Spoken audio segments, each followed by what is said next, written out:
by many stories, one of which was the bipartisan budget bill for border security. And the big number is that the president was not happy with was $1.375 billion to build a border barrier. He could do whatever he wanted with it, which shows an advantage. But the question was, would the president add something with that? Would he declare a national emergency? I just got off the phone with Mick Mulvaney, chief of staff, and the answer is a resounding yes. And for the first time, you're going to hear exactly how much it is and where the money's coming from. It's going to be about $8 billion.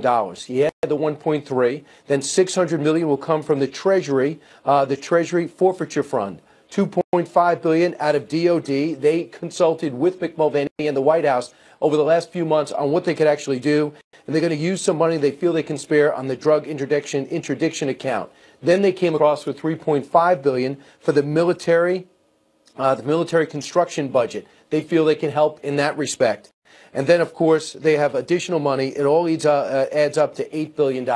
So the 1.375, not enough for the president. He wanted 5.7. He walks away at the end of the day with $8 billion. And, of course, the Democrats and some Republicans are upset about that. Now, let's go to Capitol Hill. Now, earlier today, we understand David spun that the Senate voted with 83 yeses to pass this bipartisan bill. What could you tell us about the House tonight? Yeah, Brian, 83-16. It has been a very busy day here on Capitol Hill. The House is getting ready to vote on this final passage here. Sometime in the next hour and a half, 2 hours, we are expecting this to be a resounding yes if you talk to Democrats. That's what House Speaker Nancy Pelosi says. Now, after the House votes on this, it's going to go over to the White House. You mentioned you spoke to Chief of Staff Mick Mulvaney, President Trump, the rest of his team ready, anxiously awaiting to see the final tally, see this final legislation. Now, Senator Mitch McConnell, he's the majority leader. He made sure that he had assurances from the White House today that President Trump would indeed declare a national emergency for that $1.37 billion border barrier, enough for 55 miles of fencing along the Texas-Mexico border. Now, there are several provisions. Now, one of them, Brian, out of the many provisions, is that the Department of Homeland Security, they'll have to discuss any construction with local leaders before that construction takes place. But the big news here right now is the House. House Speaker Nancy Pelosi said today she is confident this will pass in the House. We're going to stand by, bring you any other updates. Brian. And David, we'll go back to you, especially if that vote have actually taken place, and maybe some people change their vote when they hear about the president's declaration of a national emergency, which is official, will be signed tomorrow. I'd like to now go out to Congressman Chip Roy. The Republican is on the floor getting some of this news. Now, Congressman, I understand you are not thrilled with the additional funds that the president is going to be declaring tomorrow. Why? Well, hi, Brian. Thanks for having me on. You know, look, my primary concern here is that the Congress hasn't done its job. They've left the president having to figure out how to handle this and how to secure the border of the United States, which is fundamentally our duty as a sovereign nation. He shouldn't be in that position. But if the president signs this bill, this very bad bill, then I believe he might actually undermine the very emergency that he's trying to declare. Congress has not done its duty. We've now sent him up a bill. Individuals who've been let into this country, a potential sponsor can be a distant relative. You know, so you played out the numbers. It's probably going to be upwards of 1 million people who are going to claim this protection from removal. They can't be deported according to this bill if they're even in the household of a potential sponsor of an unaccompanied alien child. It's a disastrous provision. There's also a provision that says the president can't impose any border fees on crossings. That's one way he was going to make Mexico pay for the wall, is impose a fee on people coming in from Mexico. Well, the bill doesn't allow him to do that. So I blame the House, or rather the Republican negotiators, for putting him in this really bad position. He needs the $1.3 million to build the wall, but he's got these poison pills attached to it, and they really shouldn't have put the president in this position. Well, it's true. So you got the bill, and then you have tomorrow the president's going to be signing he's going to actually declare a national emergency. It's been done 58 times since the law went into effect and giving the president his power since 1976. So will that solve a lot of these problems? Well, yes and no. The national emergency will empower the president to free up additional funds to spend on building the badly needed border wall. And I just came last week from the Arizona border where it's wide open in many places. We absolutely need it. We need to be building immediately. But what happens with the bill is that those funds become available immediately. There is a chance when the Democrats and their allies take this to court, the national emergency, that if they draw lucky and get a judge who is an activist and wants to see the president's wall project stopped, that judge might enjoin the use of these additional funds that come from the national emergency. So he needs that $1.3 billion to get started immediately. We'll see, but obviously the president is looking for money everywhere to make good on his #1 promise that he made to the American people to build that wall. So, I know where he's coming from here. He wants to stay faithful to that promise, and he sees the incredible emergency we have on our southern border. And like I say, just coming from the border recently, it's happening every day, and it is a big problem. And keep in mind, President Obama did 12 of these national state emergencies. He did the same thing with DACA, and so far the Supreme Court has not even taken that up yet. Maybe this will be on a fast track. In the meantime, the president could possibly spend the money. Chris Kobach, you're all over this. Thanks so much for reading the 1,000 pages. We'll see if it passes the House today. Almost my pleasure. Almost your pleasure, right? Let's go out to Mark Stein for some deep thoughts. Mark, after the president made it clear today that he's going to be declaring using emergency funds, immediately Nancy Pelosi came out and said, well, okay, maybe a Democratic president will decide guns. There's too many guns in this country. Will declare a state of emergency. That would not apply to this provision. But what do you think the ramifications are of the president doing this? Well, I think it's difficult with guns because guns are in the Constitution. I'm not sure it would be so much more difficult if she wanted to do something on, say, climate change and the Green New Deal and that kind of thing.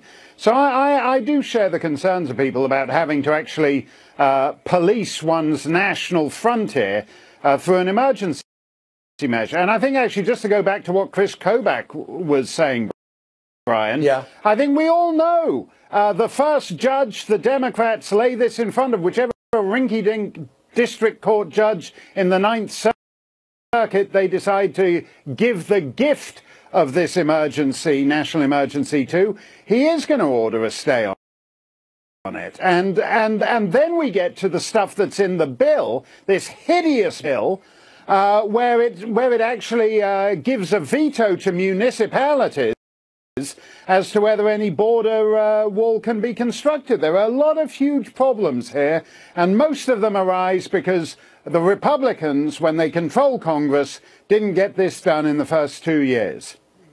Right. It is strange. They only gave him 1.6, and they only offered him that even in the second year when Paul Ryan was in charge. Right. We're splitting the screen, Mark, for a very good reason. I know you like usually your face on the whole screen, but we're doing it for a very good reason. We're watching the vote and the speeches come out of the House. Normally the House would vote first, but because of the funeral today, they asked for the Senate to go first.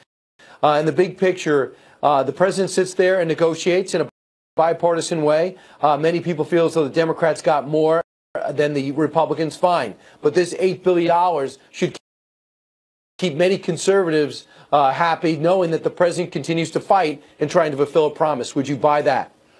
Well, I think we need some clarity on what the bill actually says, because some of this stuff about, again, the language that Chip Roy was talking about, potential sponsors, that appears to incentivize human trafficking. I don't know why the Democrats are in favor of that, but the Republicans certainly shouldn't be. All right, Mark, thanks so much. Again, thanks a lot, Brian. Just called us. You got it. $600 million will come from Treasury, $2.5 billion from DOD drug interdiction, $3.5 for military construction budget, and that'll get you at about $8 billion. That'll build a lot of wall and bring a lot of security. Let's see what happens over the next 24 to 48 hours as we continue to watch that vote in the House. In the meantime, while we watch that, coming up next in a couple of minutes, Tucker Carlson takes on the issues like Andy McCabe and his new book and accusations. Later on, China, Marco Rubio, his greatest concerns as we try to reconfigure our trade relationship. Don't miss a minute.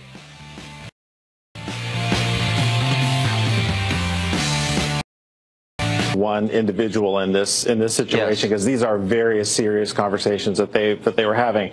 But it does appear that those are conversations they were having. Yes. And those are based off of the Constitution, right? It's the 25th Amendment of the Constitution, which does act as a safeguard should we ever run into that situation. So for me, run into what situation? Run into a situation where you don't like the president or disagree with his Russia or where policy? You feel like the president is incapable of doing the job. And so I think I don't have a problem that they had these discussions.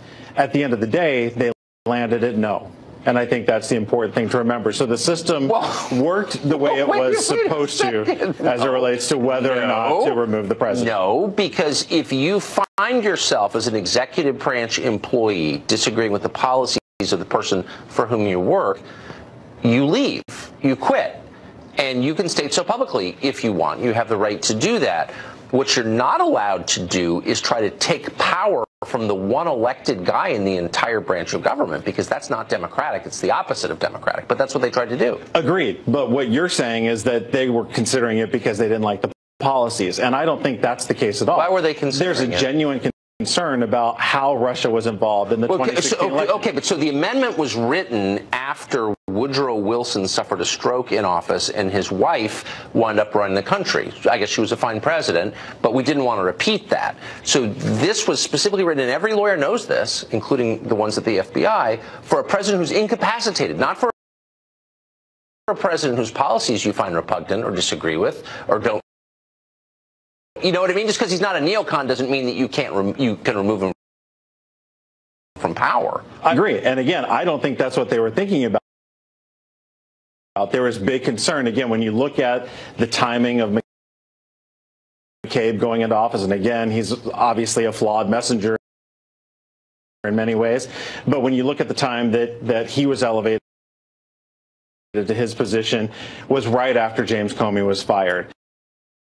And why was James Comey fired? As the president said himself, because he wanted the Russia investigation to end. Okay, but clearly there was a concern. But the other way, well, there was a concern because a guy they liked who was their boss got fired, which is absolutely the prerogative of this or any president to fire his own employees if he wants, for whatever reason he wants. And if you don't like it, impeach him or vote against him. Unless it's viewed as obstruction of justice. Okay, but but under no plausible scenario could it be. I mean, because of course the FBI director is free to say whatever he wanted to congressional committees or the Mueller investigation or write a book, which indeed he did. So it's not obstruction of justice. It's not going to prevent justice from working its way to its conclusion. I just wonder, why are liberals all of a sudden defending this radically empowered federal law enforcement agency? You don't see this as a threat to the Kamala Harris administration 2 years from now, for real? Yeah, no, and I get the question. I don't see liberals defending this. I think what we're defending is protecting the investigation. So we have a good understanding of exactly what Russia was doing in the 2016 elections and whether they were aided by anyone here in the United States. And part of that question centers on the President of the United States and some of his closest associates. But we've spent 2 years looking into that, and the conclusion of the Senate committee that's looked into it is there's no collusion. That's not true. That's what the chair of that committee said. That wasn't a statement from the committee as a whole. Okay. That's what the chair said. Is there a point at which the ranking member, just to be fair, the ranking member said he disagreed. So the ranking member did not say that. And official court documents have come to the conclusion that there was some collusion. We saw that in Manafort documents, and we've also seen it in the Roger Stone documents. Whether that collusion rises to the president is the question. Okay. Just for the record, there's no, quote, collusion with Russia in the Roger Stone indictments.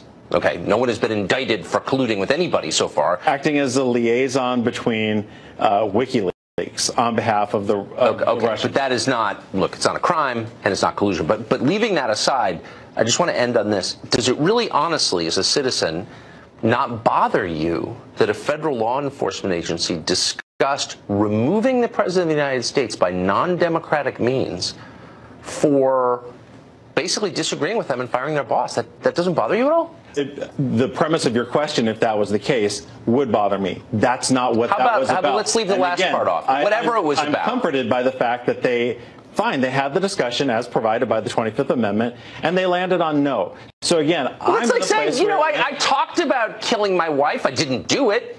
You know what I mean? And there's a difference. Like, I'm not a murderer. It's like, oh, yeah, but you discussed it. What does that say about you? Something ominous, no? What it says, it's less about the people and more about the concerns they have about the president, who's trying to stop an investigation into his campaign. If he's got nothing to hide, he should have nothing to fear. Okay. Give me your email password if you've got nothing to. We'll talk about it off air. John, thank you very much. Thank you. In his 60 Minutes interview, McCabe admits that his attempt to undermine the president began almost immediately after his boss, Jim Comey, was fired. And it was, of course, due to Russia. I was speaking to the man who had just run for the presidency and won the election for the presidency, and who might have done so with the aid of the government of Russia, our most formidable adversary on the world stage. And that was something that troubled me greatly. How long was it after that you decided to start the obstruction of justice and counterintelligence investigations involving the president?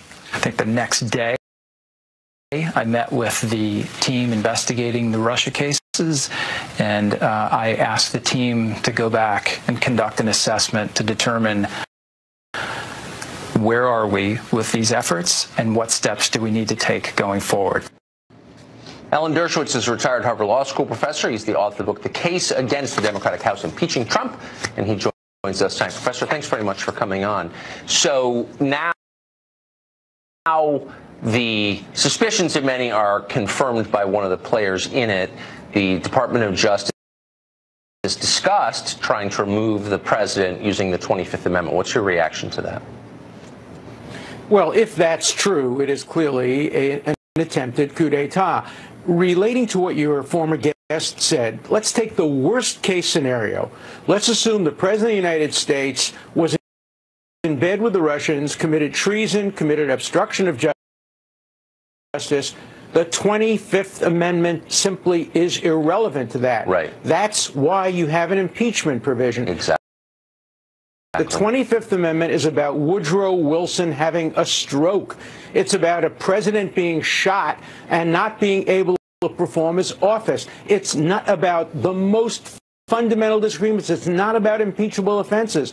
And any Justice Department official who even mentioned the 25th Amendment in the context of President Trump has committed a grievous offense against the Constitution.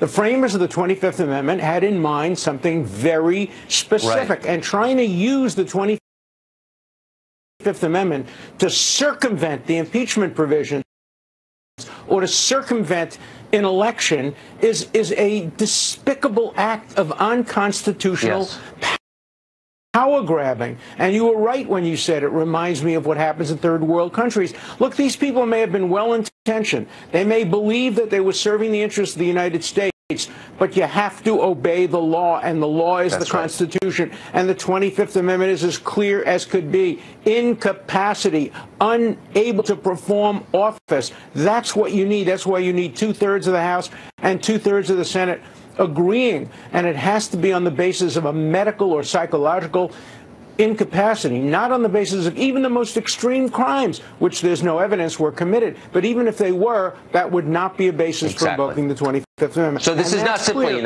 right. And I challenge any left-wing person to get on television and to defend the use of the 25th Amendment. I challenge any of my colleagues who are in the Get Trump at Any Cost camp to come on television and justify the use of the 25th Amendment other than for physical or psychiatric incapacity. I bet they're doing that right now. But this is an attack on our system, I would say, not just on the president. Alan Dershowitz, thank you very much. It's an attack on our system, and it's an attack on the Constitution. Thank you. Scary.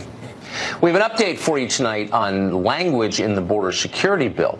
One part of that bill says essentially that illegal immigrant families can pick up illegal immigrant children from federal custody, and that DHS will not be notified of that. Any language added to the bill is there for a reason, and the reason here is very clear.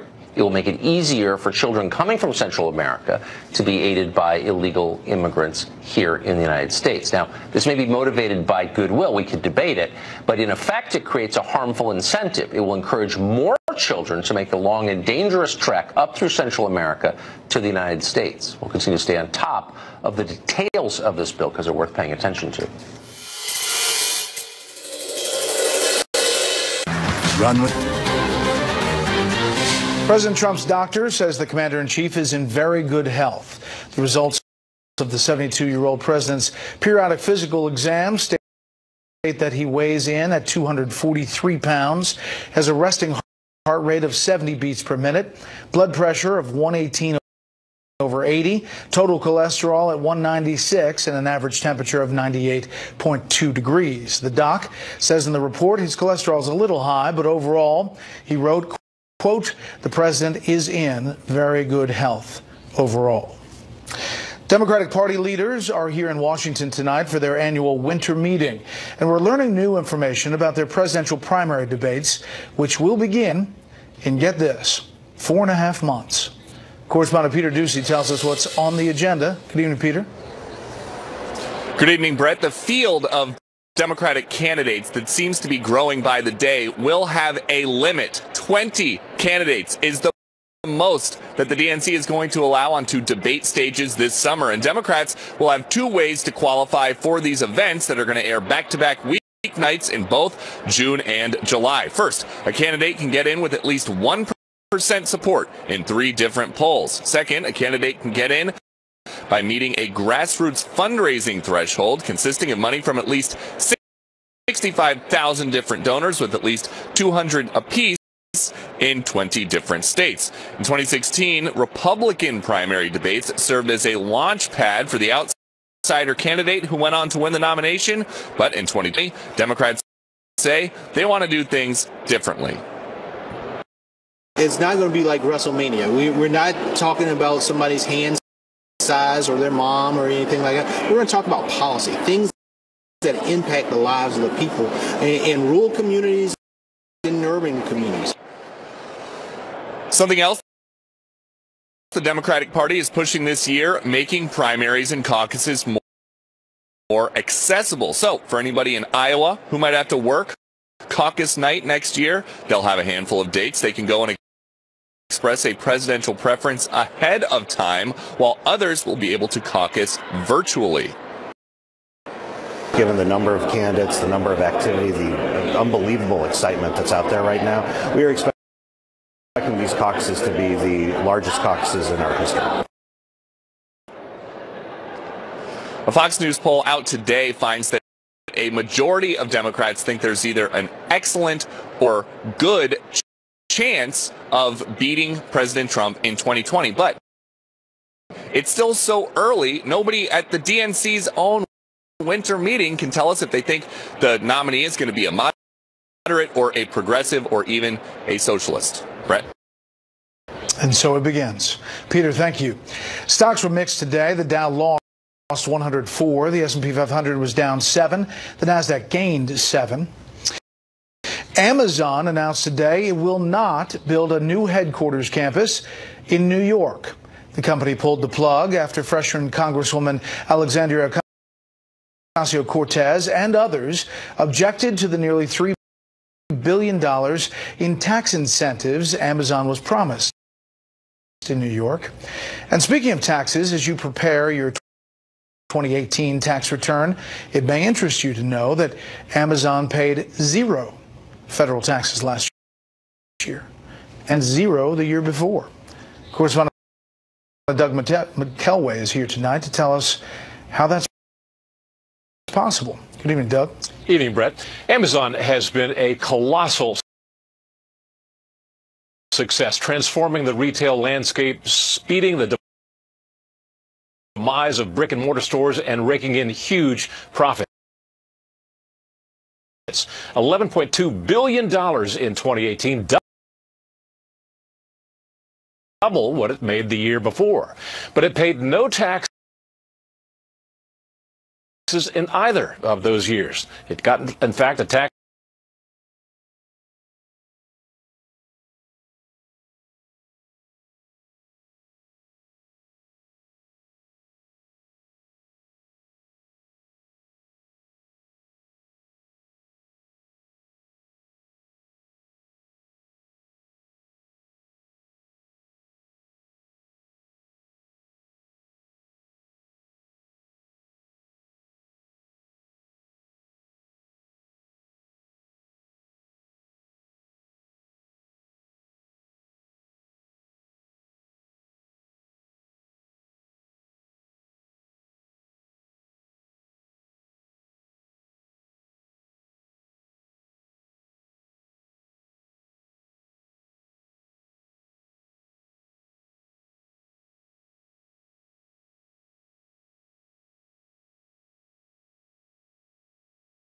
Disputed President Nicolas Maduro tells the Associated Press he will not resign. He says he will rebuild the country's shattered economy if President Trump takes his, quote, infected hand off Venezuela. But Maduro is also inviting the president's special envoy for Venezuela to come for a visit in a Middle East policy summit in Poland. Earlier today, I asked the secretary about efforts by some European allies to help Iran circumvent U.S. sanctions. Brett, we've made clear since our withdrawal from the JCPOA that we thought it was a horrible deal and one that was not good, not only for America, but good for the Europeans as well. We've been encouraging them to leave the deal since the very day that we did. The Europeans have chosen something different, and we've urged them to not to disrupt the sanctions regime as it's out there. They've now come up with this thing called the SPV. I'm very hopeful that it'll be what they say it is and no more. We're a place where unsanctioned goods, humanitarian aid can move through. If that's the case, it'll have nearly no impact on the important deliverable from our sanctions, which is to deny Qasem Soleimani and his terrorist regime the resources to inflict so much terror and tragedy all around the world. So what beyond sanctions does the U.S. want Europe to do on Iran? You know, Brett, they've actually over the last months done more than they had done in all the previous time before. We've begun to have good discussions around the missile program and how we might deny Iran the capability to develop their missiles.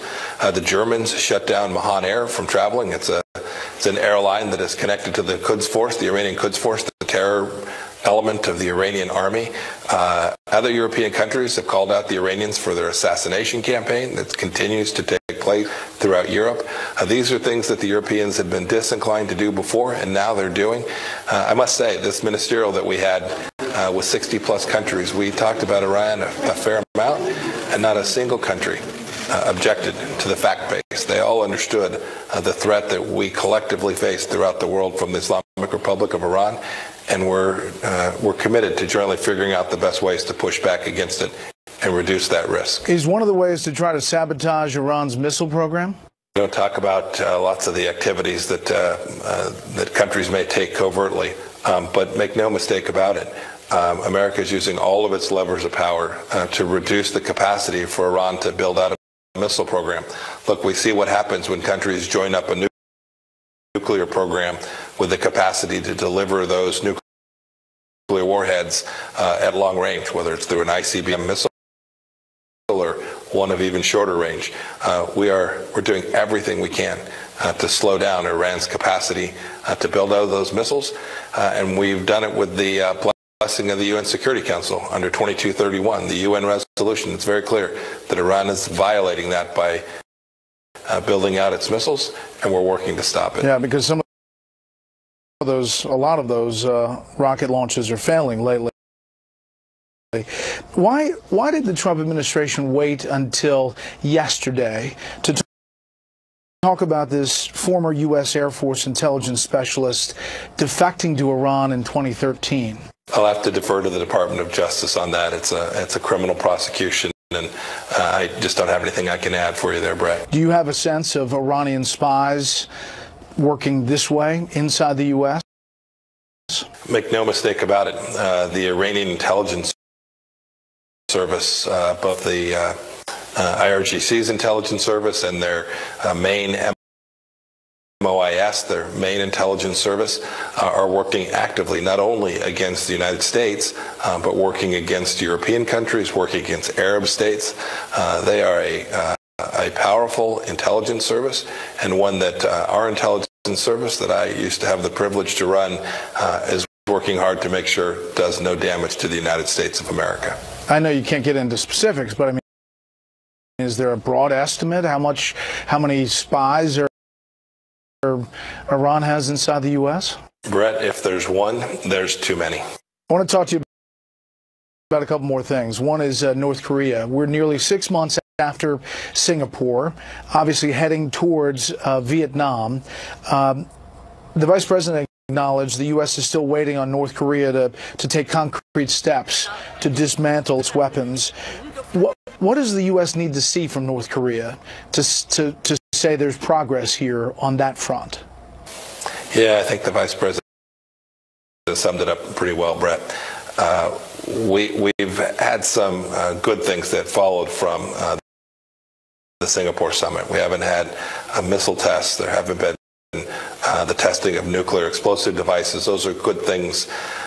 But the ultimate objective, the complete and final denuclearization of the Korean Peninsula, there's still a lot of work to do. And we hope, I guess it's only 2 weeks off now, we hope when the two leaders get together again, they can make substantial progress along that objective, which I think the entire world shares.